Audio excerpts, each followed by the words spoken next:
Версус со Горан Лалов. Версус на Канал 8, добро вечер. Заврши зимскиот циклус празнувања, кога верниците беа посветени на празнувањата во кругот на своето семејство и во храмовите, што веројатно не е вистински период за да се отворат темите кои што се од интерес на пошироката јавност, а кои што се поврзани со црквата. Вечерва гостин во Версус е митрополитот Брегалнички, господин Иларион. Добро вечер, добре дојдовте во емисијата. Добро вечер и добре ве најдовме. Повеќе теми се актуелни и периодов, но и теми кои што постојано го привлекуваат вниманието на јавноста. Но да почнеме од она што се случи деновиве и е актуелно во сите медиуми поврзано со источниот регион, а тоа се елементарните временски непогоди. Како гледате на овие појави и што всушност представуваат и што значат на крајот на краиштата? Најнапред изразувам длабоко жалење за сите оние оштетени луѓе, имоти, домови и така натаму.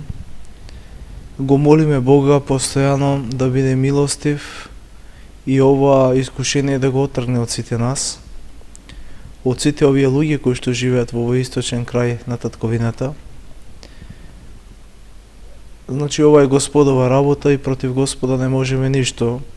И преку овие дождови и овие обилни води ни испраќа порака дека треба малку повеќе да повнимаваме на духовниот живот, како една мала опомена, но исто така и подсетување на луѓето, бидејќи многу се занемарија сите оние од порано кои што беа направени и пропусти, канали и одводи, бидејќи беа запушени, запоставени, затрупани.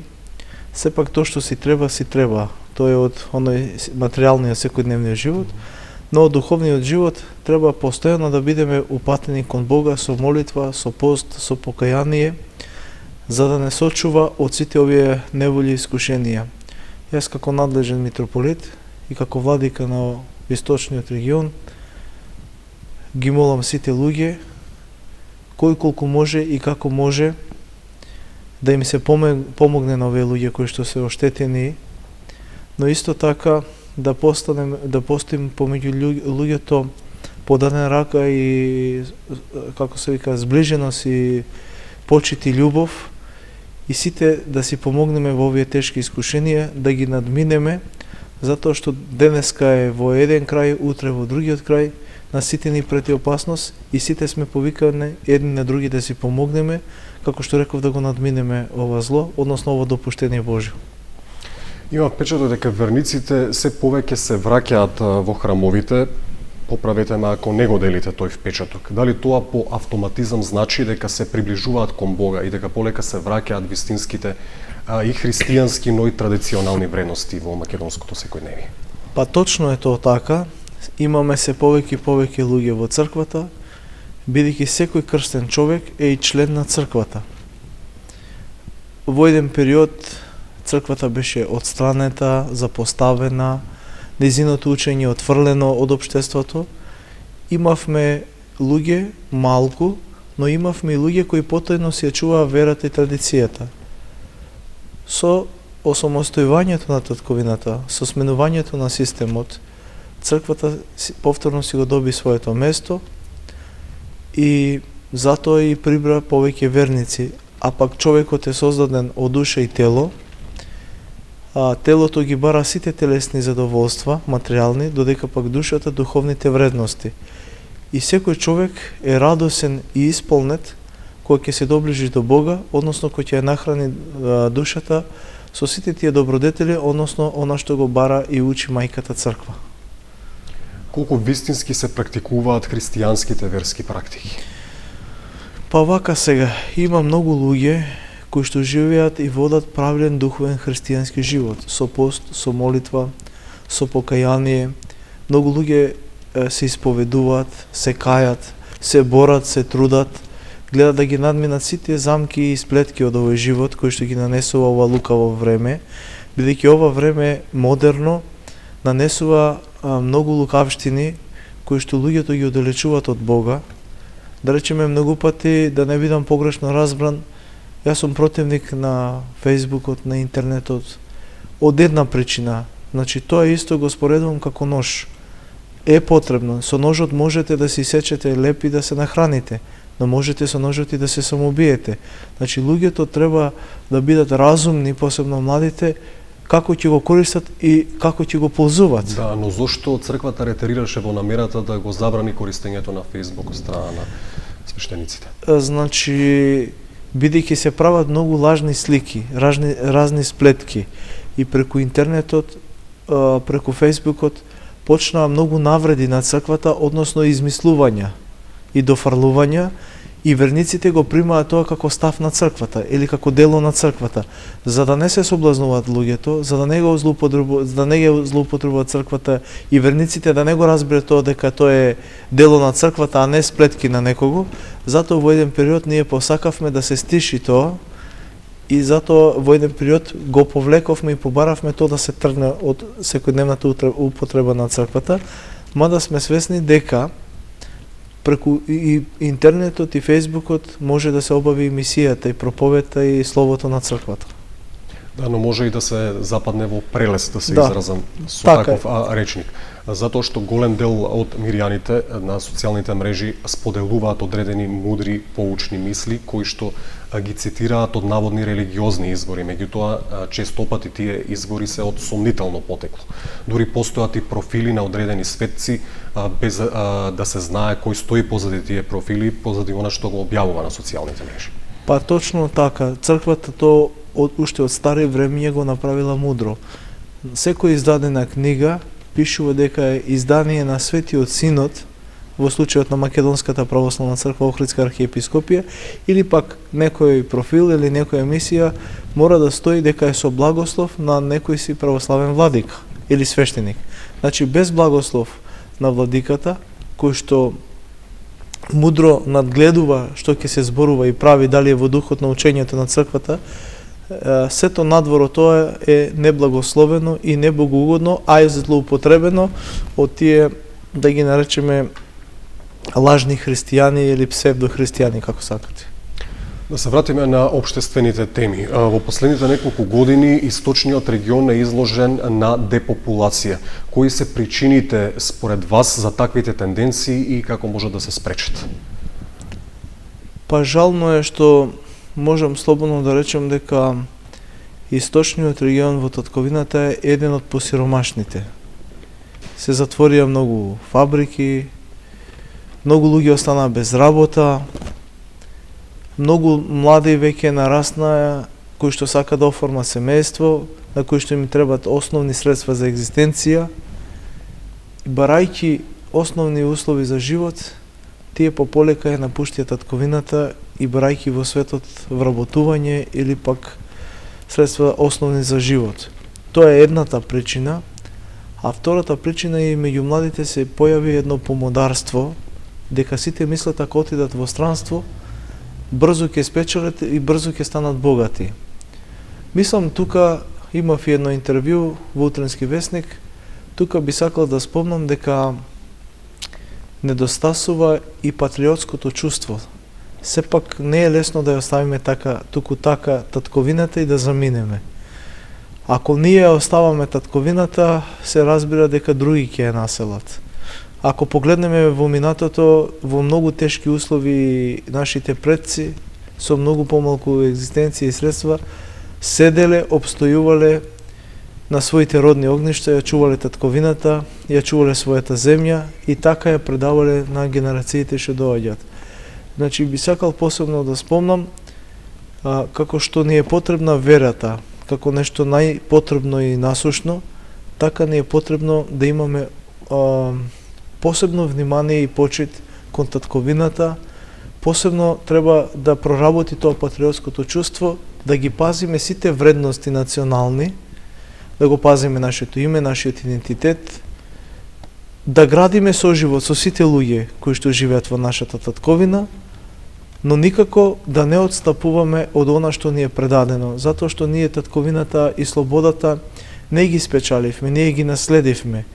И преку чувањето мудро на татковината, на националниот идентитет, на верата, ние се одолжуваме на нашите предци бидејќи тие пострадаа за ова слобода, за ова татковина, за сите национални вредности.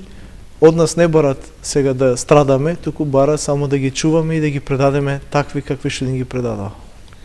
Во насока на тоа, потребно ли е воведување на веронаука во училиштата и во кој степен на образование? Па најпотребна е веронауката како наука над науките, мудрост над мудростите во училиштата и да биде задолжително уште од прво одделение. Затоа што младите децата пополека треба да ја осознават својата вера, да ги учат тие високо морални и богоугодни вредности, а преку тоа да се воспитуваат за да зајакнат и кога ќе израснат да бидат зачувани од сите замки на лукавиот кои што ги нуди преку модерниот свет, преку сите пороци кои што ја осквернуваат и уништуваат младината, и мислам дека тогаш би имале поздрава младина, поцврста младина, која што пак ќе биде заштитена, како што реков, од разни пороци кои што доаѓаат од светот и ја рушат младината. Исто би сакал да спомнам, кога спомнавме околу некои патриотски работи, премногу се даде значение на телевизијата со странската музика. Ние не сме против тоа, но имаме и своја. Премногу се даде значение на турските серии. Сепак можеме и нешто наше. Македонија има прекрасни убавини, има прекрасни луѓе, може да се направи нешто од нашето поднебје, може да се земи и од другите земји од светот, но не на сите канали кои ќе ја пуштиме телевизијата само турски серии. Ова кажува дека повторно некако сакаме ние да се вратиме во некое робство преку тоа гледање на турски серии. И што е најболно и најжално, родителите гледајќи ги турските серии ги запоставуваат децата. Доаѓаат изморени од работа, следуваат што имаат дома работа, седнуваат пред телевизорот без да им посветат внимание на децата, а тие пак на Facebook, на компјутерот или пак излезени надвор од својот дом. Така да многу малку време родителите имаат со децата за да се дружат, за да се соединуваат, да се зближуваат, за да се отварат едни кон други. Кога децата се отварат на родителите, тогаш родителите имаат повеќе сознание за нив и можат повеќе да реагираат и да ги отргнуваат од некој зло кој што ги воспитува улицата или надворешниот свет.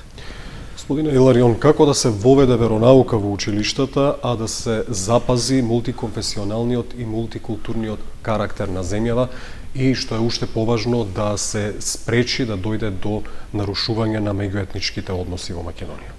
Па ние како црква никој пат не сме против и останатите да го изучуваат своето. Така да, ако се воведе веронаука во училиштата за православните, нека има веронаука и за останатите. Значи, нивните теолози ќе ги поучуваат, ќе ги учат во духот на нивната религија, на нивната вера. Значи, секој нека си го изучува своето.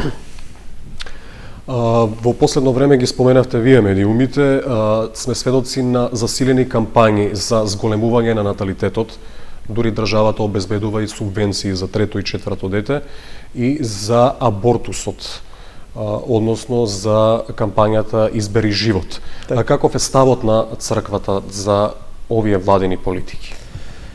Па ние постојано и секојдневно се молиме Господ првин да го сочува народот, да има здравје, да има мир, да има благосостојба, но во ова кризно време кога исчезнува народот наш од татковината, исто така и ние зборуваме и проповедаме да има повеќе детни семејства, кои што ќе бидат радост за семејството, радост за татковината, а и со кои што пак ќе се исполнат празните простори во татковината. И ставот на црквата е тој, да има што повеќе рожби, тоа е поголема радост и за семејството, и за црквата, и за татковината. Во минатото имало потешки услови за живот, имало повеќе деца, и тоа ја красело татковината и олеснувало од сите маки и искушенија кои што нашиот народ бил во робство. Околу абортусот, значи јас пред неколку години имав неколку колумни против абортусот. Знаеме дека абортусот е убиство, бидејќи при самото зачнување, спојување на двете тела, веќе зачнува нов живот во мајката, а то го имаме од евангелска потврда, кога Богородица зачна од силата и действото на Светиот Дух, отиде кај Елисавета во горниот крај, и тогаш Елисавета, бидејќи беше бремена во 6-тиот месец со Светиот Јован Крстител, вели заигра младенецот во незината утроба. Црковните отци го толкуваат тоа, Светиот Јован претеча, му се поклони на Христа од самиот момент, бидејќи се создава ново тело, нов живот. Така да, пак ќе речем, абортусот е убиство, дали некој родител убил дете што го гледа пред очи или дете создадено во утробата, а медицината го покажа тоа дека кога се врши абортус, самото зачнато дете во утробата на мајката се брани, се стега и не дозволува да биде убиено. Тоа го кажава медицината, го видовме сите. И јас би советувал и би ги молил луѓето веќе кога претходно треба добро да размислат, но веќе кога се зачнал нов живот, подобро е да дојде на свет, за да не се прави грев. Ако може да го чуват, нека го чуват. Ако не може да го чуват, нека го дадат во дом, за да некој да го посвои, кој што е бездетен, и детето да продолжи со нов живот на земјата, а и бездетните родители да се усреќат со деца. И така ќе биде мир и благосостојба. И би сакал да спомнам, бидејќи контактираме со многу луѓе, доаѓаат на разговор, на исповед, мајките кои што направиле абортус или татковците кои што се сложиле со тоа родителите заедно, после во текот на животот чувствуваат голема горчина, голема тежина. Тука веќе се пореметува целиот нивни психички живот, затоа се чувствуваат виновни како убици. Од самиот момент на убиството, односно на абортусот, па до крајот на животот. И секој пат ги мачи, измачува совеста, секој пат се чувствуваат како убици. Па би сакал и би ги замолил сите луѓе тоа да го надминат, да го одложат абортусот и како што реков, нека се роди ново дете на свет, а понатаму како се може, или да го чуват, или да го дадат на посвојување, но во секој случај да остане живо и здраво и да дојде на овој свет.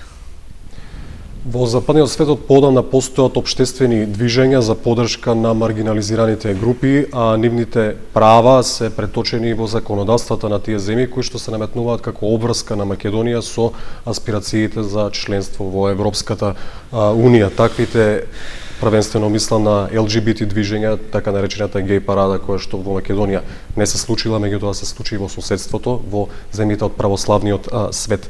Се закана за православните христијански вредности и каков е ставот на црквата по однос на овие прашања?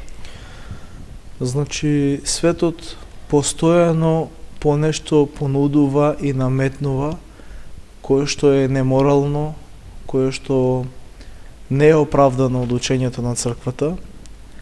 Ваквите нешта не само православната црква и останатите религии не ги оправдуваат. Не сите, поголем дел.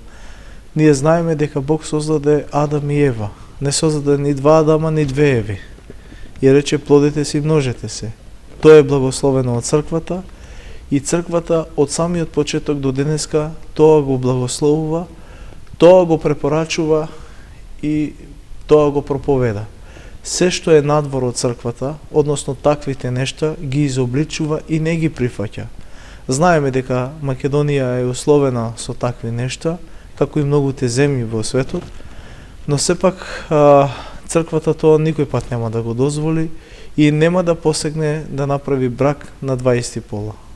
Да, но имаше ли потреба да се дефинира бракот, односно да се интервенира во уставот како уставна измена, како исклучиво заедница меѓу еден маж и една жена? Па, сега, мислам дека тоа се е потврдено до сега дека така треба да биде. Може само уште еднаш се потврди дека ние до сега така сме живееле, заедница на маж и жена, така е благословена црквата и уште еднаш му се кажа на светот дека ние си ги држиме древните своји преданија и обичаи.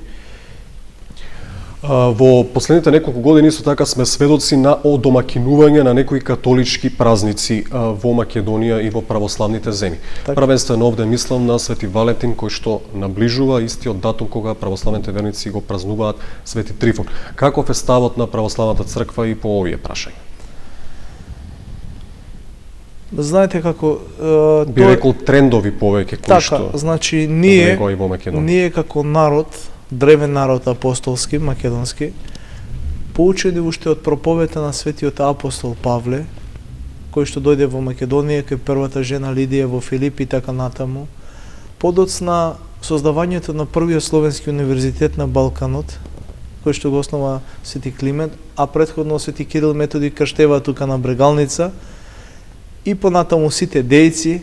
Ние имаме длабока историја, бидејќи Свети Климентовиот универзитет е прв на Балканот, така да имаме своја традиција, култура, предание, и ние нема потреба зошто да следиме некои нови измислени работи од светот. Македонија си има своји древни вредности, високо морални, и треба да си ги чуваме и пазиме тие наши вредности. Ова што го нуди сега, што излезе како мода, Свети Валентин, ден на љубовта, јас мислам дека то не е наше и не треба да го прифатиме. Тој ден ние го прославуваме светиот маченик Трифун, кој што, бидејќи Македонија е и земјоделска земја, има многу овоштарници, лозја, и достоинствено треба да го прославиме светителот како заштитник на лозјата, на овоштарниците, на полето. Тој ден се закрајува традиционално кај нас лозјата, се прави молитвословие за благослов за нов род на полињата, за заштита од времиња и невремиња, од разни инсекти, така да се молиме Господ Бог да го сочува родот, кој што ќе биде од полза и храна наша. Се прославува и тој празник. Славењето исто така и на Свети Валентин не значи исклучување на празниците кои што се наши. Од тој аспект колку на вистина црквата би требало да ги информира верниците дека тој празник не треба да се празнува, или може би паралелно може да се празнуваат без при тоа да има посериозно влијание. Па ние велиме нека се одбележи, но не со посебно внимание, со посебни да се прават култови и не знам какви не работи, кои што се стварно спротивни на учењето на црквата.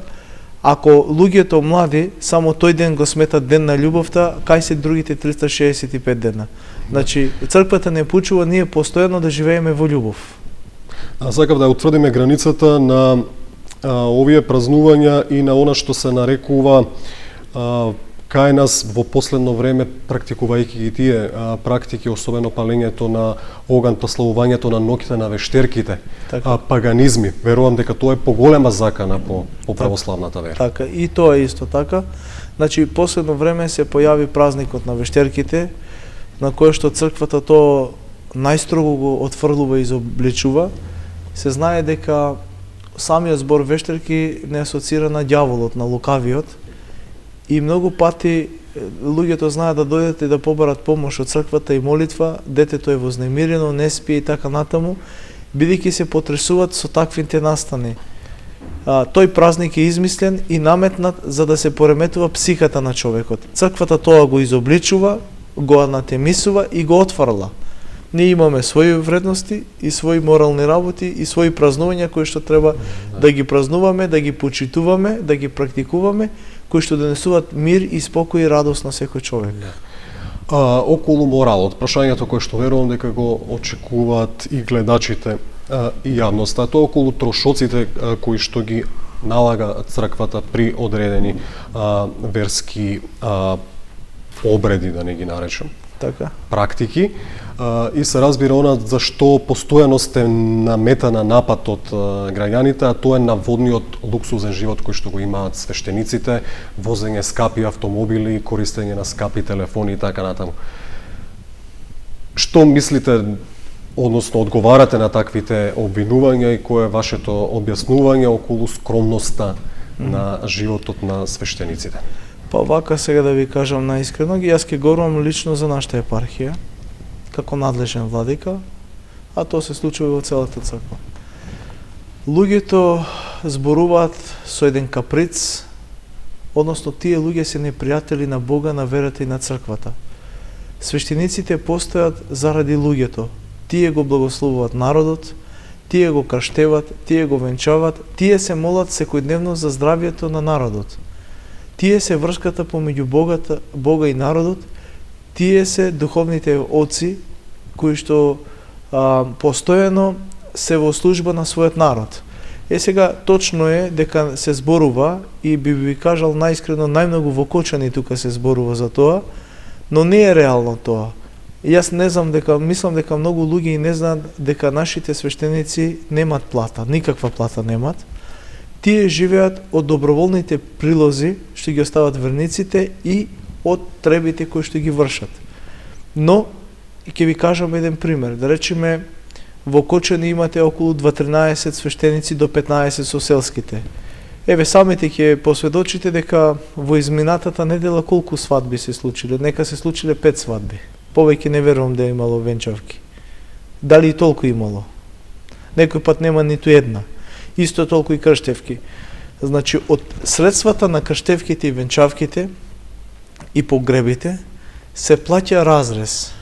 Тој разрез, првин се плаќа такса за црквата, се плаќа разрез, со тој разрез се плаќа за администрацијата во митрополија, за факултетот, бидејќи тој сам се финансира, за средното школо за богословијата, исто и таа сама се финансира, и се плаќа за студентите кои што студират надвор од наши теолози од татковината. Рестото средства што ќе останат, ако имало 5 венчавки, и да речеме останатите средства се делат на 15 свештеници. Самите свештеници не знаат колку ќе имат овој месец или оваа недела приход. Не знаат колку ќе крштеват, не знаат колку ќе венчават, не знаат колку ќе погребат, не знаат колку парастаси ќе направат. Значи, тие се во една лоша ситуација и во неизвестност. Дури многу свештеници има кои што живеат нормално како и сите граѓани или се под тоа ниво. Но има свештеници кои што се по селата, каде што нема млади луѓе, се сведени само на погреби и на парастаси. Тие такви свештеници имат со години неплатени пензиско и здравствено придонеси. И то може секој да го провери во тие институции кај што се плаќа пензискиот или здравствениот прилог. Таму ќе видат дека има млади свештеници кои што имат семејства, а немат платено даноци. Односно овие, како се вика, пензиско и здравствено. И кај луѓето постои едно големо оговарање. Појдете в црква, пред црквата се колите на свештениците, нека појде било кој сака, ќе ги видат колите на сите свештеници кој каква вози. Еве јас сум владика и секојдневно патувам со еден пасат кој што ни го поклонија, а тој пасат е 4.500 евра. Значи, како прв човек на Брегалница, на Брегалничката епархија на 11 општини. Па појдете се надолу. Ќе видите како само кај луѓето постои омраза и озборување. А ќе ви кажам дека имаме и многу крстени венчани без пари, кои што се загрозени, црквата има помогнато и помага на многу луѓе кои што имат потреба од помош. И секој може некој денеска да рече, гледајќи вечерава оваа емисија, дека владиката лаже, дека појдат во црквата, ќе видат во протоколот многу крстени и венчани на кои што не им е наплатено, а таму има адреси и можат да ги прашат истите луѓе дали тоа е така што го кажува владиката. Значи, е пуштен еден муабет да се зборува против црквата и таквите луѓе кои што се неверници, таквите луѓе кои што ја мразат црквата, таквите луѓе на кои што им пречи верата и Господ, сакајќи да си ги оправдат своите гревови, своите слабости, својата морална, односно неморален живот, и така знаат да ги обвинуваат свештениците, знаат да ги обвинуваат црквата и наоѓаат разни изговори. Пред се секој оди заради себе и заради Бога во црква, не заради свештеникот. А тие пак свештеници се поставени заради служба на Бога и на луѓето. Често пати луѓето наместо во црква се обраќаат до разни јасновици, бајачки, гледачи и така натаму. Кочани, освен што е подрачје каде што многу се озборува, како што велите, исто така е едно од најмагиските подрачје, условно кажано. Каков е ставот на православната црква за бајачите и дали ја оправдува црната и белата магија во смисла на тоа дека постои и дека верниците треба да се одбранат од неа? Па точно е тоа така. Кочани е така населено место со дојденци од сите краишта, од планините, од селата, и секој како што доаѓал си донесувал своји обичаи и своји верувања. Сето ова покажува дека кај луѓето не постои вистинска вера. Не ја слушнале проповета на црквата, не се поучиле во вистинската вера и наместо кој ќе ги снајде луѓето некаква мака, тешкотија или било што, да појдат в црква, да му се помолат на Бога, да побарат совет од свештениците, односно да прашат што вели црквата за ова и како црквата советува и лекува, бидејќи свештениците носат благодат и се поставени од Бога да ги лекуваат луѓето, односно да посредуваат меѓу луѓето и Бога, тие трчат кај разните бајачи, вражачи, гатачи и што е најжално, одат и кај оџи, кај дервиши, а иако знаеме дека тие се муслимани, дека се противници на верата Христова, тие одат и го понижуваат Христа и верата Христова и сите светители Мајката Божја и одат да барат помош од нив. И затоа Христос во Евангелието вели: зло барате и зло нааѓате.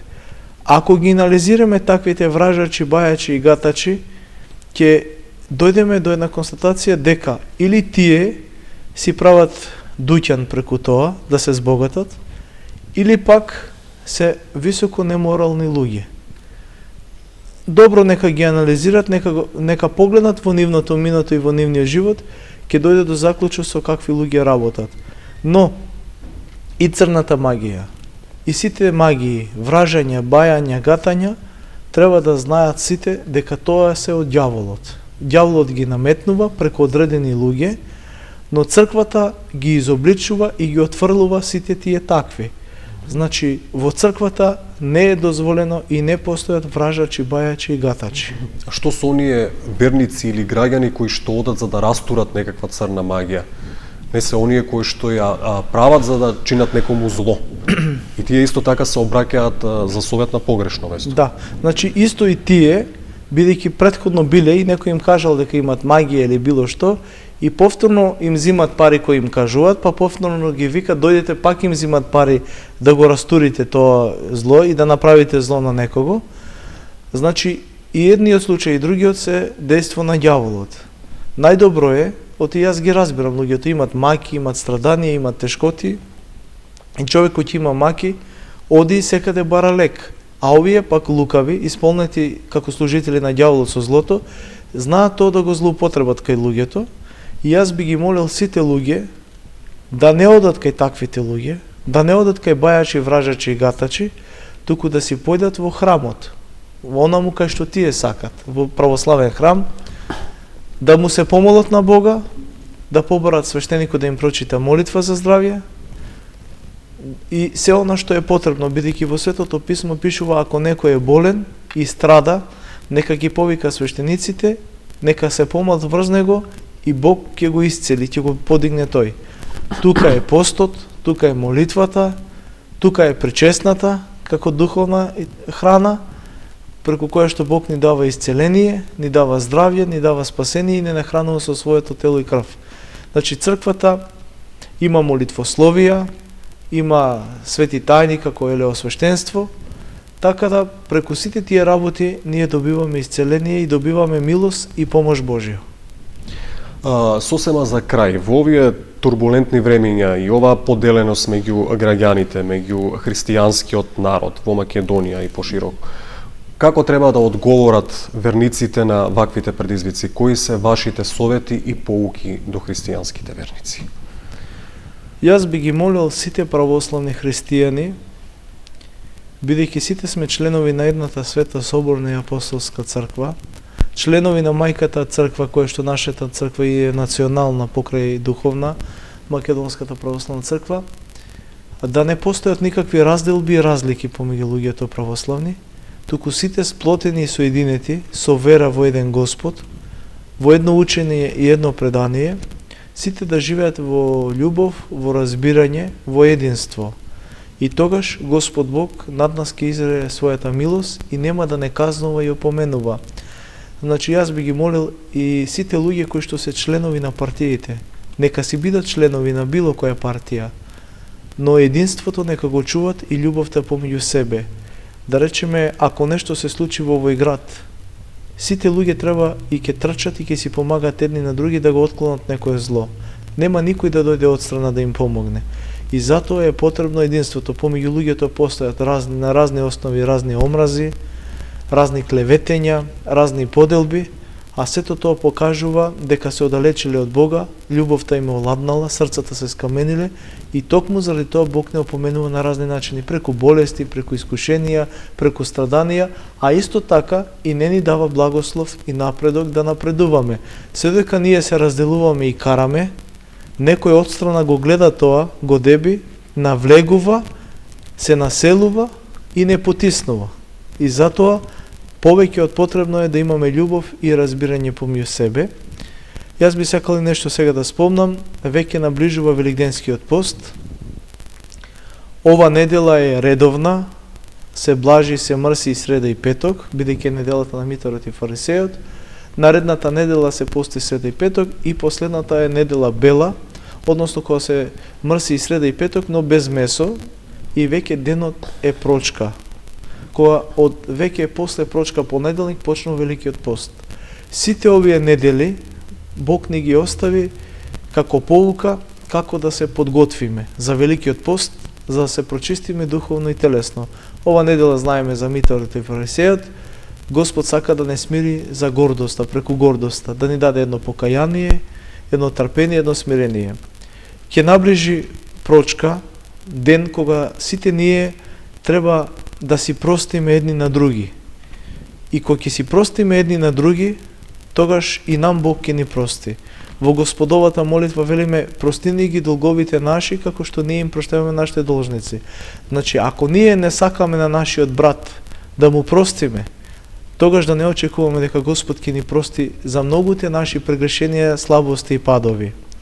Велам, брат, бидејќи сите сме образ и подобие Божјо, сите сме создадени по лика и прилика Божја и сме повикани да бидеме богови по благодат, затоа во секој човек треба да го гледаме Христа и во секој човек да го гледаме брат како свој брат, бидејќи сите сме деца на прародителите Адам и Ева и сите сме создадени од еден Господ, Христос, кој што се роди од Ева, кој што проповедаше, доброволно пострада, воскресна и ни отвори пат и ни ги отвори рајските врати за да можеме да живееме со Бога и овде и во вечност. Господин Иларион, ви благодарам што не удостоивте со гостувањето во оваа емисија на каналот. И јас ви благодарам на сите вас. Ви благодарам за поканата, исто лично на вас и го молам Бога на сите луѓе кои што живеат во татковината наша, во градот наш Колчани, во нашата епархија Брегалничка и во целиот свет, да има мир, здравје, благосостојба. Бог секој пат да го чува и пази својот народ, да му подари се она што му е потребно и неопходно за живот и постојано Божиот благослов да биде врз сите луѓе, за да можеме сите радосно и спокојно да поживееме и да го прославиме Бога и овде и во вечноста. Амен.